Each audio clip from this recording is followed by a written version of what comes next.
Sí, presidente, vamos a intervenir yo como citante principal a este debate, el concejal Jeffery y el concejal Julián también lo va a hacer. Entonces, pues igual la idea es que abramos también para la participación e intervención de los otros concejales voceros y concejales de, pues, de todas las bancadas. Eh, Regáleme un minuto que estamos aquí intentando proyectar. Quiero iniciar dándole pues las gracias a usted por agendar este importante debate. Hemos venido haciendo seguimiento a este tema, como usted mismo lo manifestó, y hemos estado, digamos, como comunicándonos de manera permanente con el director, quien nos abrió las puertas para explicarnos cómo funcionaba la ruta de atención a estos menores, y también tuve la oportunidad de hacer un trabajo de campo en el centro de atención de niños que son víctimas de explotación sexual. Entonces quiero contarles un poco como de este trabajo de campo que se hizo. Quiero iniciar, de hecho, este debate. Eh, Sé que no es el tema en estos momentos pues que trae al debate, pero sí no quiero dejar pasar la oportunidad arrancando con un homenaje a Fray Gabriel Gutiérrez, o más conocido como Fray Ñero, con quien compartimos a raíz también de esto, inclusive de estos trabajos de campos que iniciamos haciendo a raíz de este tema. Compartimos una Eucaristía el miércoles de ceniza con un desayuno, además también con los habitantes de calle del sector de la localidad de Los Mártires. Ahí estuvimos con el Monseñor, con el director del IDIPRON, quien me extendió la invitación, no hace menos de 2 meses, donde además con mi equipo también pudimos conseguir unos tapabocas y donarlos a esta población tan vulnerable. Pude ver su vocación de servicio con una población que tradicionalmente ha sido olvidada, como son los habitantes de calle. Gabriel Gutiérrez Ramírez fue fraile franciscano, quien nació en Bogotá en un hogar humilde, numeroso de 8 hermanos. Su padre fue un vendedor informal cachivachero, como él mismo lo decía. Su padre del Tolima, desplazado por la violencia, y su madre del Huila, se conocieron en Cali y vivieron con su familia en Bogotá, Bucaramanga, Villavicencio, Boyacá y por supuesto también en Cali. Durante su juventud trabajó en las calles durante el día, mientras en la noche terminaba su bachillerato en un colegio religioso en Villavicencio. Estuvo en las zonas más golpeadas de la pobreza, el conflicto armado y el narcotráfico. Luego fue vinculado varios años a una misión en el sur de África y regresó en el 2015 a Bogotá a continuar con la misión pastoral. El trabajo de Fray Ñero fue muy importante para el IDIPRON, para Bogotá, para toda esta población en habitabilidad de calle en Bogotá. Estuvo enmarcado en el servicio de los demás con una enorme sensibilidad. El padre Gabriel, la verdad es que hizo un trabajo maravilloso, acompañaba y escuchaba, resolvía y hasta lloraba con los más humildes ante la diferencia de muchos dramas humanos. Creo que es muy importante resaltar hoy esa labor. Él mediante su fundación en Bogotá llamada Callejeros de Misericordia, apoyó diferentes fenómenos sociales de la calle: trabajadores sexuales, vendedores informales, recicladores, artistas callejeros, titireteros y demás personas con un alto riesgo de vulnerabilidad, explotación y violación de los derechos humanos. Cumplió, la verdad, una misión excepcional en nuestra ciudad, y yo sí quisiera resaltar ese trabajo que hizo este importante personaje en la vida de todas estas personas. El pasado de abril lamentablemente murió a sus 63 años por causa del COVID, llevándose en el corazón de muchos una gran persona, con grandes sueños, crear además un centro pastoral de la inclusión social donde los ciudadanos habitantes de calle pudieran sentirse acogidos con sus mascotas, escuchados y queridos. Su obra será recordada por sus compañeros y sus amigos habitantes de calle por su vocación de ayuda y su amor a los demás. Y esta es una pequeña reseña de lo que fue su vida y su trabajo. Quiero simplemente, con un video muy corto de 30 segundos, compartir con ustedes pues lo que fue este personaje, y agradecerle además al director del IDIPRON, quien fue la persona que me invitó a compartir con él y encontrar esa causa que él tenía para trabajar por los más vulnerables. Entonces, por favor, si me pueden colaborar con el video. ¿Cómo le gustaría ser recordado, Fray? Yo tengo 63 años y yo todavía sueño con un mundo mejor, una sociedad mejor, un país mejor. Yo sueño que no tengamos gente en las calles.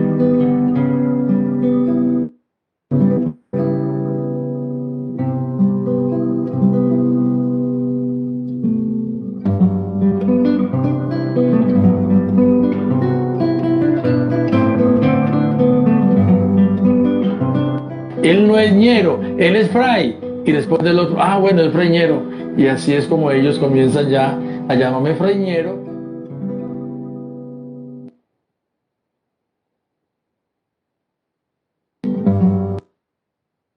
Y así lo vamos pues a recordar las personas seguramente que pudieron estar y compartir mucho tiempo con él, estarán sus corazones pues para siempre gran pérdida y sé que para el IPRON también pues hoy se suma a este sentir. Y esta misma vocación es la que queremos ver por parte del Instituto Distrital para la Protección de la Niñez y de la Juventud. Este instituto juega un papel fundamental en la construcción de la de ciudad, pues es el ente encargado de atender la situación de vida de calle de la niñez y juventud en condiciones de vulnerabilidad social. La labor más importante de atención a los más vulnerables está en cabeza de esta entidad. Importante recordar que este instituto marcado por la obra de acción del padre Javier de Nicoló y que su misión está caracterizada en tres pilares, que es el afecto, la libertad y la formación, los cuales se han mantenido y han sido ejes fundamentales en la atención y el restablecimiento de los derechos de la población más vulnerable. Población que a raíz de esta pandemia, además, se ha visto muy afectada. Es por esto que dentro de su misión se encuentra establecida la de formar jóvenes con oportunidades, con un modelo pedagógico para poder construir un proyecto y un sentido de vida en los niños, niñas y adolescentes y jóvenes en habitabilidad de calle o en estado de riesgo de habitarla o en condiciones de fragilidad social de la ciudad. Qué importante es de verdad poder ayudarles a todas estas personas a construir un proyecto de vida que tanto lo necesitan, un verdadero acompañamiento permanente para que crean que soñar es posible y que poder cumplir esos sueños también lo es. Esto lo hemos podido ver en muchas situaciones que han atravesado la ciudad. Y yo pongo un ejemplo y es esa ciudad que habitaba en el Bronx, esa república independiente que se logró, donde se logró hacer un operativo muy grande y un lugar donde confluía la venta ilegal de armas, la trata de personas, los robos, los homicidios, la explotación sexual infantil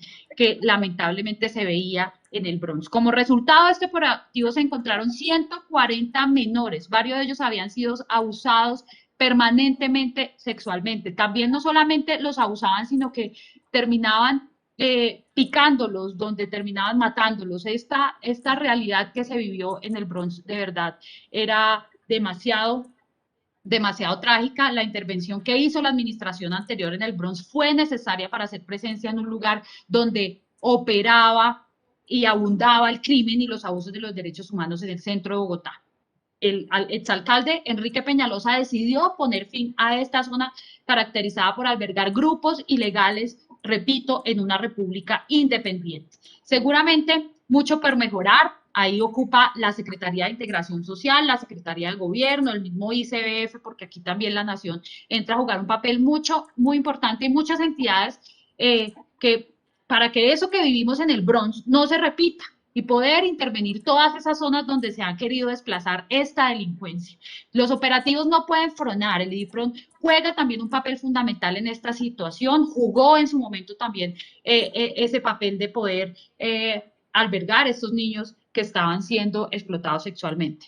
Aquí en este operativo se brindó acerca de atención a 600 personas, pero se incrementó con el paso del tiempo, a tal punto que para junio del 2019, el padre Wilfredo Vargas, quien era el director del instituto, en ese momento sostuvo que tenían a 1.678 personas, de los cuales 1.377 eran hombres, 292 mujeres y 9 trans. Se les ofrecía además estadía, comida, baño, atención y psicología y apoyo para temas familiares. En algunos casos se lograba que pues lograran incorporarse para estudiar con varios programas además de atención al seno.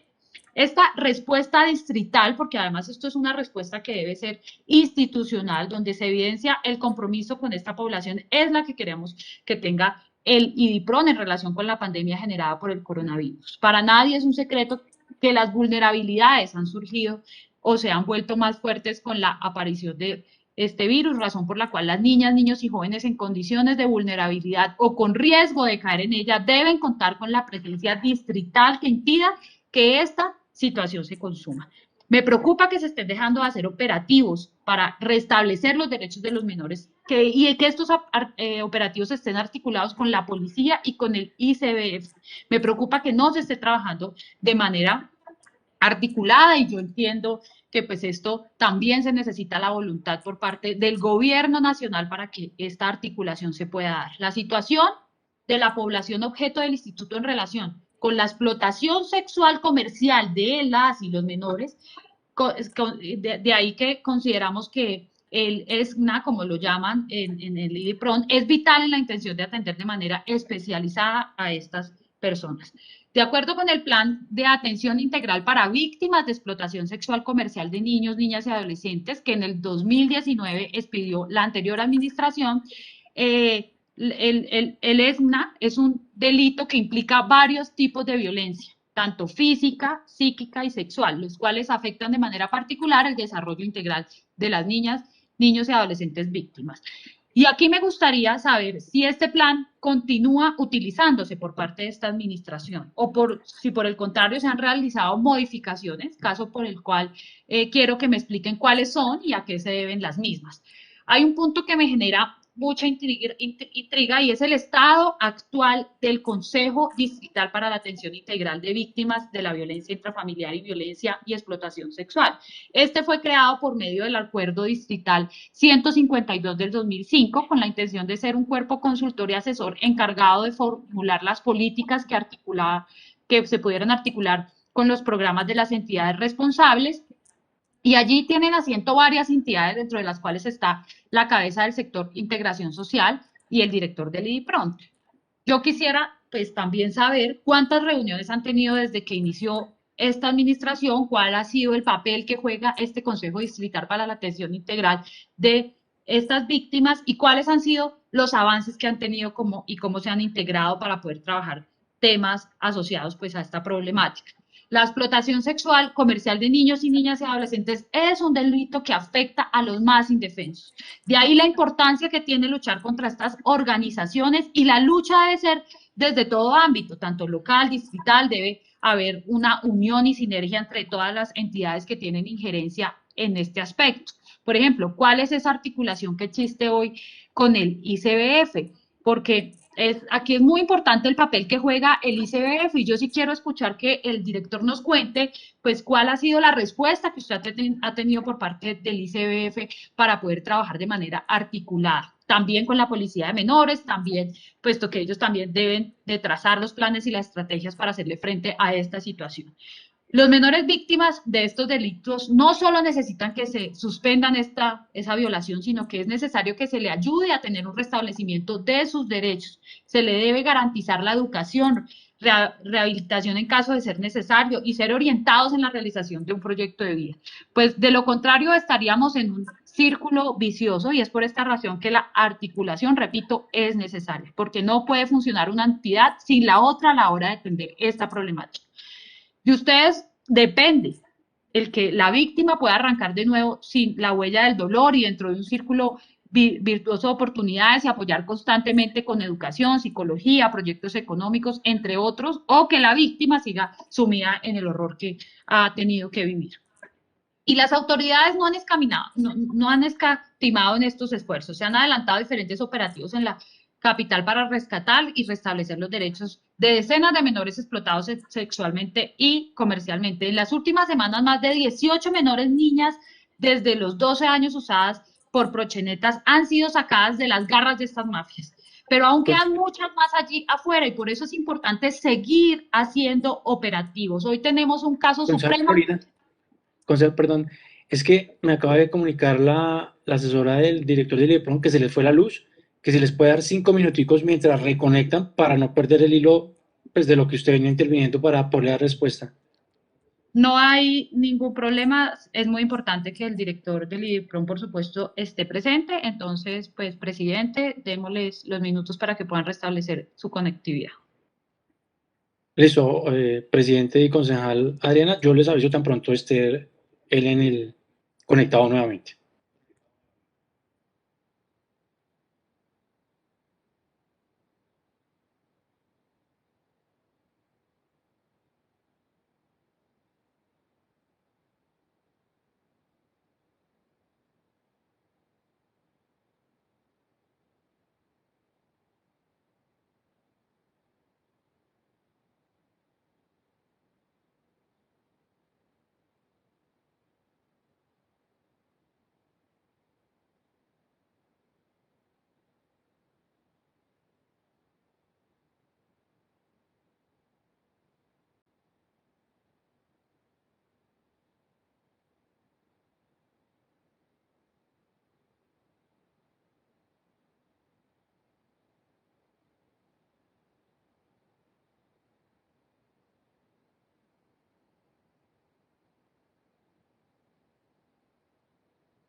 Buenos días, ya me acabo de conectar. Muchas gracias, eh, señora concejal, por este tiempecito que se nos fue la luz. Muchas gracias. Estaré también atento en mi celular por si se nos vuelve a presentar un corte de energía aquí en el sector. Bueno, no, importante, director, que pues usted esté aquí atento pues a este debate.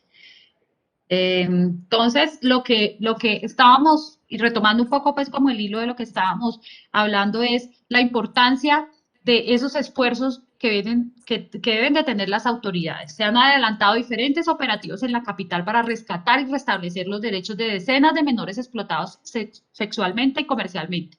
En las últimas semanas, más de 18 menores niñas, además desde los 12 años, usadas por proxenetas, han sido sacadas de las garras de estas mafias y aún quedan muchas ahí afuera por hacer operativos. No son operativos fáciles, no son de un solo día. Yo entiendo que estos son labores que de detectives de la Policía de Infancia y Adolescencia de la Metropolitana y con el apoyo de Migración Colombia y del grupo de la Embajada de Estados Unidos, solo para este operativo tomaron 18 meses. Los uniformados debieron sumergirse en la cotidianidad del barrio Santa Fe para dar con la realidad de las menores y actuar de manera más prudente. Estas redes de explotación sexual y comercial tenían un modus operandi, y existe un modus operandi de la mayoría de estas organizaciones, en la que se falsificaban documentos de identidad en una miscelánea del sector, precisamente, y estas y otras fachadas como lavaderos de carros eran usadas como los lugares donde estas menores eran sometidas a todo tipo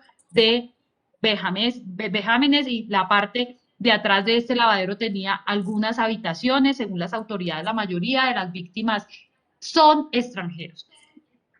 Recordemos nomás un caso muy mediático, que fue el caso de la Madame, quien convencía a alguna de las menores extranjeras, las engañaba con pagos, les pedía que influyeran a otras conocidas para que se sumaran junto a ella, y otros 8 sujetos fueron capturados e imputados por estímulo a la prostitución de menores de edad. Las penas están entre 10 a 14 años de prisión, y este fue un caso por fuera de Bogotá, pero que deja ver cómo operan estas redes de explotación sexual.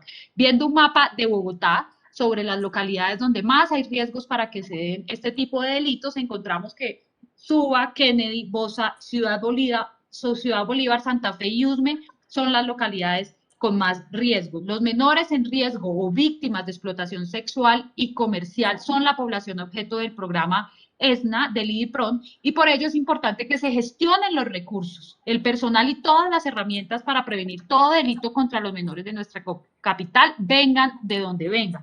Yo tuve la oportunidad de hacer una visita de campo en el centro de atención ESNA, donde había más de 12 menores y la mayoría eran mujeres, colegas. Muy triste ver a estos menores en estado de vulnerabilidad, ver cómo estos centros se convierten en su hogar, menores que tienen sueños, que tienen un proyecto de vida. Tuve la oportunidad de bailar, de cantar, de hablar con cada uno de ellos y de sentir tantos miedos, además, que van creciendo alrededor de su entorno. Esta visita surgió a raíz de unas denuncias que llegaron por parte de algunas funcionarias del IPRON, y que manifestaban que no se estaban atendiendo migrantes y se estaban discriminando la atención de menores de otras ciudades y de otros países. Visité el director, tuve una llamada del director, quien me invitó a conocer esa ruta de atención, y repito, también tuve la oportunidad de hacer un trabajo de campo y evidenciar presencia pues, de algunas niñas indígenas de otras regiones que estaban siendo atendidas en este centro. Pero sí es importante, señor director, que usted nos cuente a todos los concejales cuál es esa ruta de atención, y importante que usted le manifieste a este consejo cómo se están atendiendo o cuál es el caso cuando llega un menor que sea de otra ciudad que no es Bogotá, o que inclusive pues que caso, repito, que se ve mucho hoy, y es migrantes, sobre todo niñas venezolanas que están siendo explotadas sexualmente. Para nadie es un secreto que la población migrante está en alto riesgo de vulnerabilidad, y por eso es que vemos que la mayoría de víctimas de este flagelo son extranjeros. Por ello, con todo lo que pueda caer en estas redes delincuenciales, debe gozar de protección de entidades como el IDIPRON, y su personal debe estar capacitado y los establecimientos listos para atender a quien lo necesite, más en estos tiempos de COVID, y más, obviamente, repito, que es el tema que nos trae, menores de edad. He sido insistente en un trabajo articulado con las diferentes entidades locales y nacionales para dar una mejor respuesta a quien lo necesita, y claro ejemplo de esta articulación es en este operativo del que pues estoy hablando, donde pudimos ver cómo pues si se trabaja articuladamente estos operativos terminan siendo efectivos.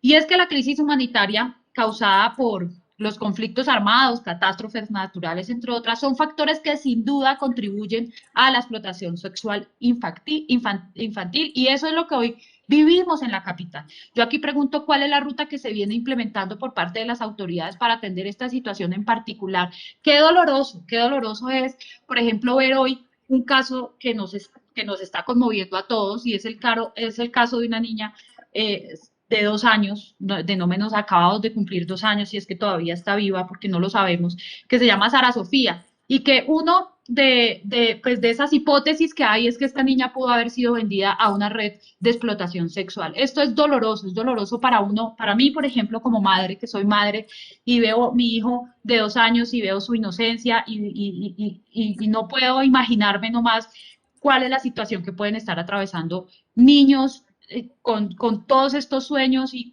que deberían estar estudiando y que deberían estar teniendo otro rol en estas vidas y que tengan que enfrentarse pues a tan macabras situaciones. Por eso es muy importante que aquí esta atención sea integral, y por eso me surgen varias preguntas además, señor director, y es a cuántos niños en total desde el 1 de enero del 2020 hasta la fecha se le han restablecido esos derechos. Entiendo que es un trabajo articulado con el ICBF, pero cuéntenos también, cuéntenos si usted ha tenido dificultades para trabajar con el ICBF y por qué, pues, cómo se han tenido, por qué no ha podido tener una respuesta del gobierno nacional, porque aquí también nosotros debemos de levantar la voz hacia eso.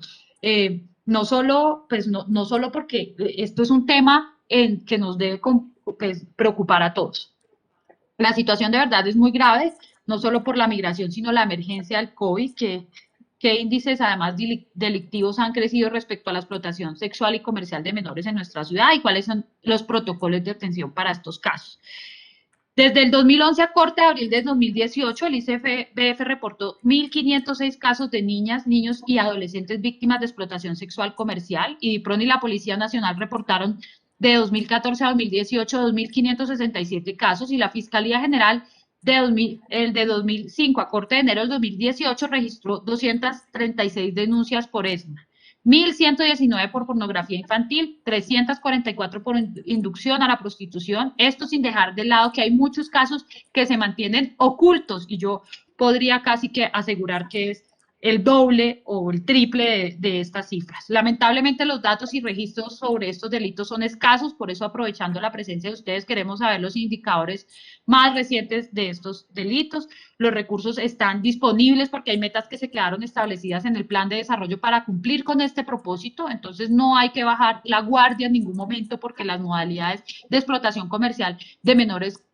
son la prostitución, la pornografía, la trata, entre otras, y hoy las herramientas tecnológicas que están siendo invasivas a la hora de enfrentar este delito. En este sentido, reitero que las autoridades deben hacer un esfuerzo para acatar y hacer cumplir el artículo 34 de la Convención Internacional de Derechos de los Niños, el cual establece que los estados deben proteger a los niños de todas las formas de explotación sexual y violencia sexual, pero también debe ser clara esa ruta para evitar que los menores sean revictimizados por los denunciantes.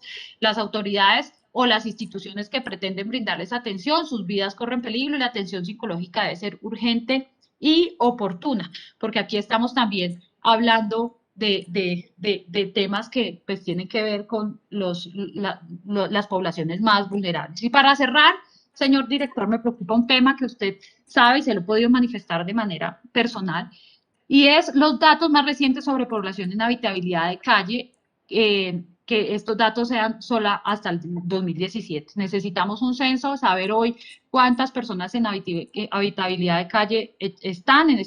Entonces se encontraban censados 9.538 personas, hoy me imagino que son los mismos que hace 4 años a los que se les tienen que atender en tiempos de pandemia. Nosotros enviamos un derecho de petición a integración sobre la atención que estos habitantes de calle en tiempo de emergencia han tenido, y me inquieta que la Secretaría de Salud solo haya hecho hasta el 19 de febrero 1.923 tomas.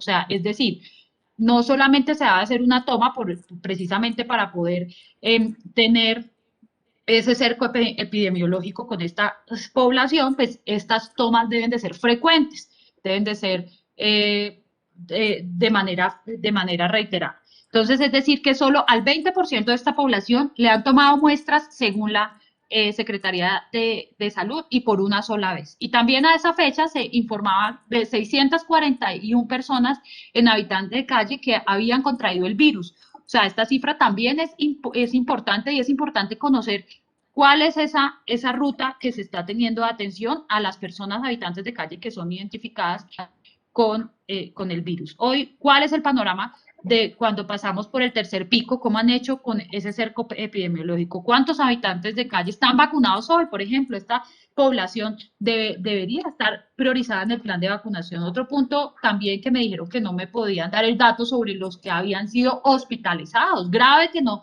tengamos unos datos de cuáles son los habitantes de calle que han tenido que terminar hospitalizados, porque además de ahí sale el indicador de cuántas personas han fallecido. Grave, porque además entonces si no tuvieron una atención médica oportuna y aquí no es claro, según la Secretaría de Salud, cuántos han fallecido por el virus. Se informa que a la fecha 17, pero no tienen realmente claro ese indicador. Entonces, ¿saben o no saben cuántos fallecieron? Es importante conocerlo. No sé si usted, señor director, tenga esa cifra y nos la pueda compartir. Es muy importante para nosotros conocerla.